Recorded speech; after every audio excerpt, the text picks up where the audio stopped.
ಕರ್ನಾಟಕ ಸರ್ಕಾರ ಒಂದು ಹೊಸ ಮಸೂದೆಯನ್ನು ರಚನೆ ಮಾಡಲು ಮುಂದಾಗಿದೆ.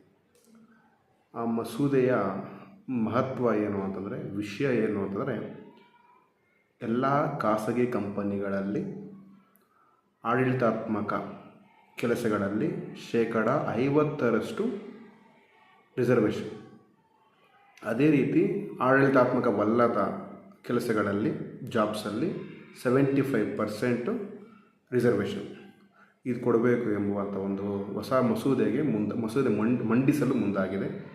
ಇದಕ್ಕೆ ಮೋಹನ್ ದಾಸ್ ಪೈ ಆಗಿರ್ಬೋದು, ಕಿರಣ್ ಮಂಜುಳ್ ಶಾ ಆಗಿರ್ಬೋದು, ಇವರು ವಿರೋಧ ವ್ಯಕ್ತಪಡಿಸಿದ್ದಾರೆ. ಕಾರಣ, ಸ್ಕಿಲ್ಸ್ನ ಕೊರತೆ ಇತ್ತು ಮತ್ತು ಉತ್ತಮ ಶಿಕ್ಷಣ ನೀಡಿ ಅನ್ನೋ ರೀತಿಯಲ್ಲಿ ಅವರು ಸರ್ಕಾರಕ್ಕೆ ಸಲಹೆ ಕೊಟ್ಟಿದ್ದಾರೆ.